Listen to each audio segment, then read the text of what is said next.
Hello and welcome along to another episode of this FM19 story, part of the Furniture with me, Daniel. It's season 19, episode 2, and today we're back for the European Super Cup final. It's an interesting one in the middle of the international break, and we're very short of players, as are our opponents Liverpool, as we try to win the sixth and final trophy of our objectives. Of course, yesterday we had our transfer special and played the Community Shield final, so if you haven't seen that episode yet, then do go back and check it out, just to see the couple of new faces at the club and some of the experienced legends we've let go. But you can see the Premier League season started well. We are top of the league with 5 wins out of 5. 4 points clear of the nearest side, which happen to be Liverpool as well. So today they are going to be a tough test for us, and we've just got to hope we can win this trophy. It's our final season and it's the one we've really been hanging on for, so fingers crossed we'll be able to get over the line and make it 6 out of 6 from the plans that we made last October. Of course, as we mentioned, this is the last season, and that's because we'll be going to FM20 in a few weeks. The beta's due to be released on the 25th of October or around that time, so fingers crossed we'll have action from then. If you haven't seen any of our plans yet, then do click on the eye above. You'll be able to catch up for our plans for the series, to see what we've got in store on the channel from FM20. But let's go and have a look at the schedule to see what's been happening in a few games off camera. Of course, it has been a brilliant start to the league campaign, following that Community Shield penalty defeat to Arsenal. So we played 5 relatively friendly opponents on paper and managed to get victories in all of them. A 3-1 victory against Fulham came first. A brilliant start to the season that was. Keita and Omar made things comfortable, with a red card for Fulham coming between them, and they did manage a consolation late on, but not before Keita completed a brace. Then a 1-0 win at home to Watford. Of course, the massive overachievers last season. Lee Kant coming in against his former club, but it was Yiladian on the other wing who got the winner. Then a comfortable 4-1 win away to Middlesbrough. We've looked really threatening on the road so far. An own goal followed Silla, Gracia and Yiladian, as 3 more men got on the score sheet. Omar missed a penalty in that one as well, so we really did create a lot of chances. And then a 2-0 win at home to Southampton.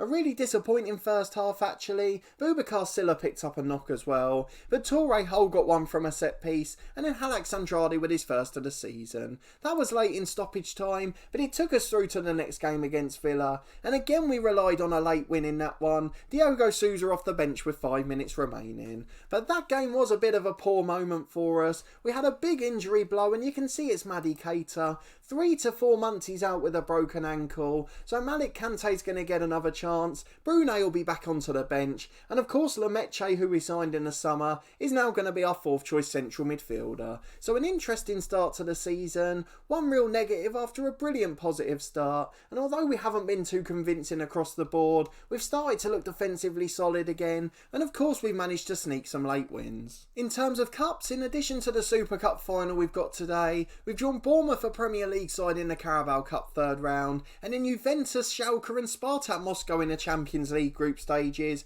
Pretty horrible group actually, I think, but then the media said it was an easy one, so the opponents mustn't be too difficult. So a bit of an interesting start. It looks like September's going to be an absolute horror month after the relatively friendly start. We've got Tottenham, Liverpool and City, our 3 league games, 2 Champions League ones as well, including a trip to Russia, Liverpool in this Super Cup final with a heavily depleted squad, and then Bournemouth away in the Carabao Cup. Our backup team will have to be at their best in that one. So let's go and get into this game today. Of course, it's such a massive moment in the series, but just like in our other one, the head coach earlier this year, we're depleted in a squad because the final's in the international break, and I've no idea why this little glitch is here. So we've got 7 players away on duty, Liverpool actually suffering with 11 out, and of course we've got Maddie Keita unavailable as well, so that makes it 8 that we can't choose today. But luckily for us, about half of our first team aren't on international duty, so we're actually in a better position than normal. So let's go and look at the best 11 we can line up if we get rid of the unavailable players.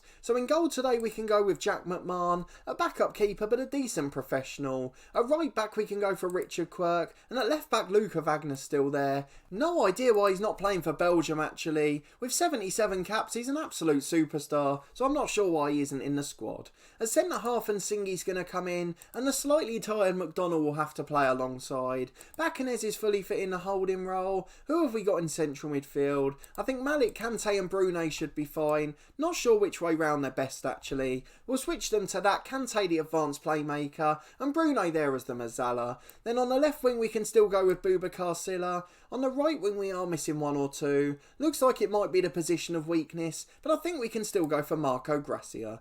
Up front we'll have Andrade on his own, then a decent bench to follow it. We've got a greyed out keeper and then a few professionals. Youngsters like Haaland, Probert and Brown are on the bench, and James Smith could make his debut today, and what a game it would be to do so. Let's have a look in the 23s and 18s, just in case there's any more players that could get involved. There aren't, so we're just going to stick with 7 subs. We don't really have much more choice at the moment. So our line-up in full is McMahon in goal, Wagner and Quirk at the fullbacks, and Singy and McDonnell in the middle, rekindling their partnership from last year I hope, and Singy needs to sort his attitude out. Back in his Kante and Brunei a pretty strong midfield 3, and then Gracia and Sylla on the wings with Andrade up front, just Gracia struggling a little bit for condition. Still match fit, so he should be able to do a job, and there's plenty of players who can play on the right on the bench. So let's go and get into this game with our positive mentality and hope that Liverpool have got a slightly weaker squad than us. It's a 4-4-1-1 for Liverpool. They've got a number 1 in goal, but he actually looks like a greyed out player. So what's he like? Hasn't got attributes at all, so that suggests he's not going to be great. Aside from that, it's a relatively strong side. The £150 million man Sandoval in the middle. Who's Charles up front? A debut for him. At 21, he's a decent player as well, having played at Norwich and Sunderland. So a pretty good side. Gaseba was a big summer signing. They've got a really decent side overall, and I think this could be a tougher test than we imagined. They've got loads of youngsters on the bench where they're perhaps not quite as strong as us, but it's equally going to be a tough game as the 11 on the pitch are pretty strong for them. We're going to tell the lads to go out and do it for the fans, and a few of them are motivated by that, so fingers crossed that'll show in the performance as Charles takes the kick off for Liverpool. It's Sandoval back to Morales. I'm really quite nervous for this one, a chance to complete the set that we wanted at the start of this series, and of course if you complete the Community Shield, or include it I meant, you'll have 7 trophies there that we will have won, all unique, and we've got an early penalty, floated ball into the box from nowhere, Sylla's fouled and Bacanes could take it, although Brunei's got the better rating. So against my normal wishes, I'm going to change the taker to Brunei, fingers crossed it will be changed in time, and then he'll put it in the back of the net. So let's see who's stepping up. It is Laurent Brunei, and it's into the top corner. We were right to pick him to take the penalty. With 2 minutes gone, we lead 1-0, and Liverpool have already got a yellow at the back. A brilliant start, and Andrade has a free kick now, just wide into the side netting. A brilliant start in a European final. Not the first time we've said that in recent episodes. It's Quirk with a free kick on the right to Gracia. He charges over halfway in possession. Into Kante in the centre circle. Sylla's out there on the left. Won the penalty of course early on and puts this one in the box. And it's fallen for Gracia at the back post. How has he missed? He's put it wide from 3 yards. He's really got to do a lot better than that. Beach flicks on a long kick from Liverpool. Wagner gets it back to McMahon in goal. He starts again to Quirk the right back. Of course McMahon playing against his former club. It's a long ball to Andrade. It's a brilliant touch, but unfortunately he shoots from the edge of the box and it's gone comfortably wide at a post. 10 minutes gone, we've had 5 shots already and Liverpool haven't had a sniff at the other end. 25 minutes gone, it's Sylla with the delivery. McDonnell down and it's saved, but it's fallen straight out for Andrade, and he's the poacher, of course he is. Scored over 25 goals last year, just pokes it in from a yard out, and the young goalkeeper Hayward was found out there. Didn't get a strong enough hand to it or palm it wide at all, straight back into the danger zone, and we've got a world-class striker ready to pounce. It's Liverpool on the right-hand side with Beach though, trying to halve the deficit early on, but Bacanes wins it back very well, and he finds Wagner the left back. Down the line to Andrade, who's holding it up again. Drifts wide this time and goes back to Brunei. We look really comfortable in possession and have dominated from the start of the match.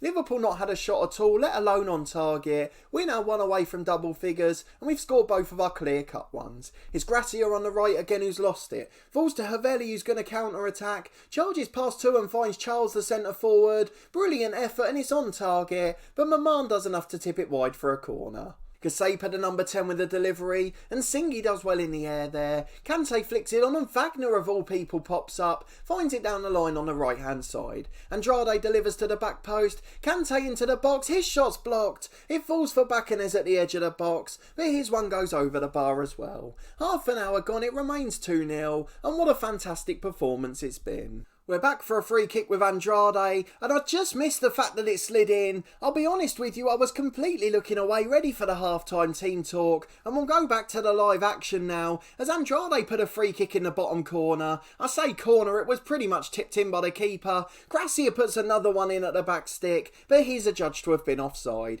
I cannot keep up with the attacks at the moment. The keeper's not been at his best for Liverpool. Of course, he's a youngster who's never played a professional game, but even so, he's made some very basic errors. So Andrade scores and we miss another goal, and it's a lovely way to come full circle actually. Our first game back in season 1 episode 2, we missed the first ever goal of this series. We had our Chris Kamara moment and didn't know what happened, and we've done it again as we try to win the 6th of 6 major competitions in the European Super Cup final. So lovely that I've continued to improve my observational skills throughout the year and managed to miss goals in both season 1 and 19, something I'm particularly proud of. So let's go and talk to the lads with our 3-0 lead at the break. We're going to tell them to keep it up and do what they do best and get into the second half and hope we continue.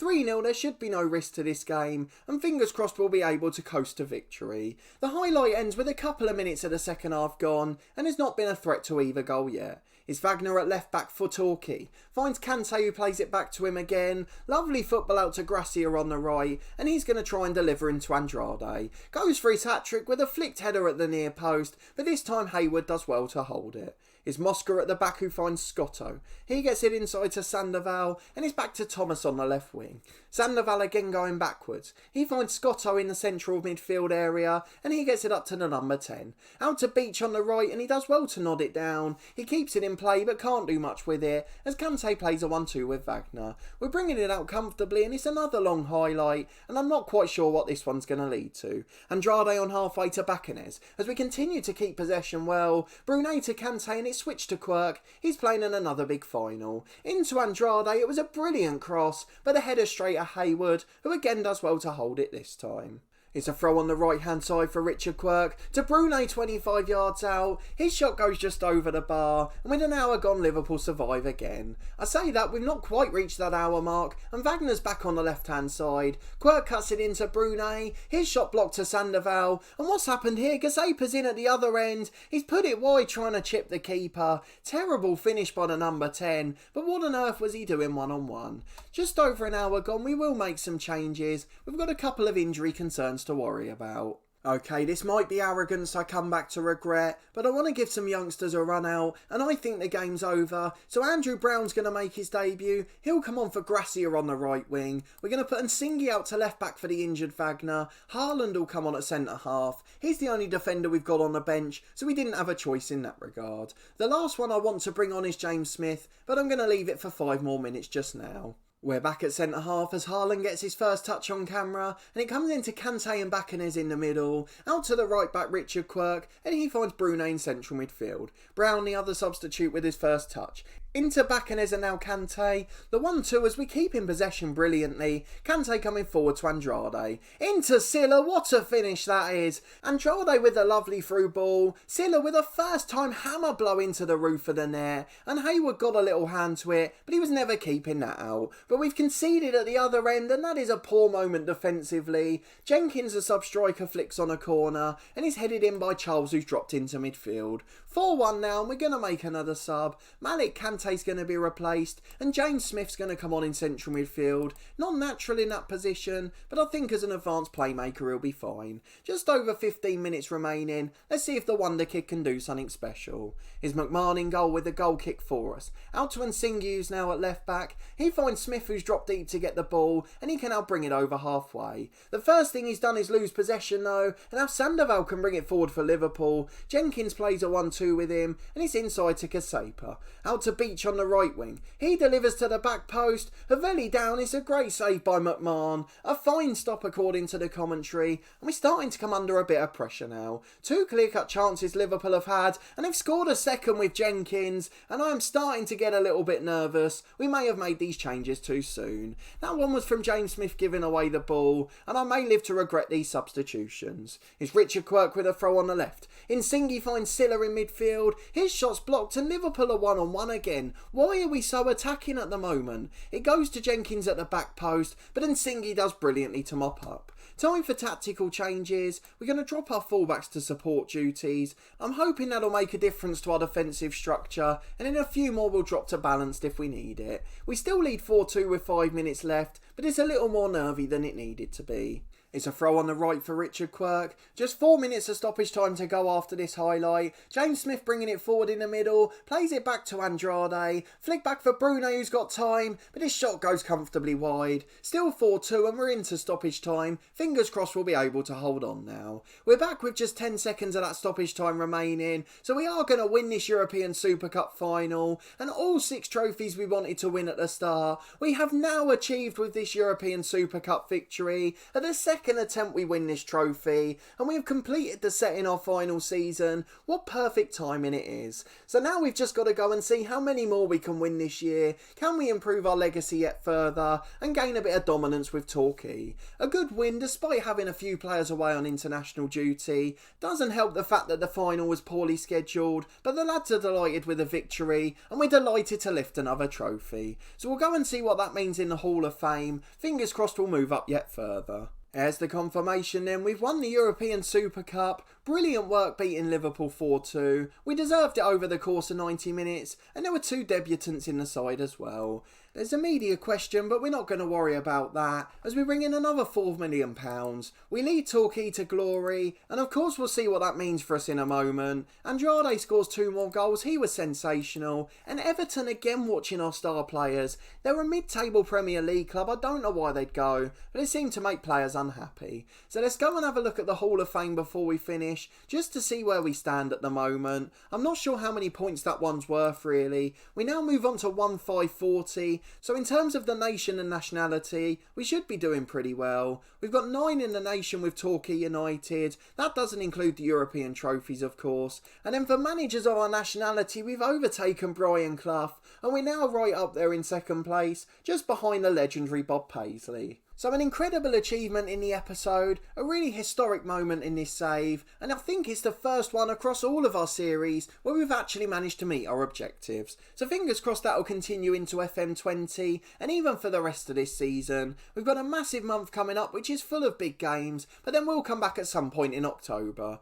We've got a big Premier League one against Chelsea, we've got a Champions League game too, so we'll come back for the most appropriate game as we try and wrap up more trophies in our last season. But generally the objectives of this series are now complete, with that 6th big trophy won in the European Super Cup, and fingers crossed we'll be able to add to our legacy this year and really write ourselves into football's history books. But if you did enjoy this episode and that brilliant performance against Liverpool, please do put a thumbs up on the video. Let me know in the comments if you've had the same problem with the international break, where the European Super Cup falls in that September one. We had it in the head coach and now we've had it with Torquay, so it seems like it is a pretty wide scale issue. Thankfully on both occasions we've managed to be successful still, and this one of course completes a historic set for us, so I'm really chuffed with this achievement, and apologies for missing a goal in the first half. Of course it was great to get a couple of the youth players on as well. Something I'm really keen to do this year. It's not just about leaving the club as a hero, it's about setting up the next generation to go. Subscribe to the channel for daily FM19 content from this Torquay United story.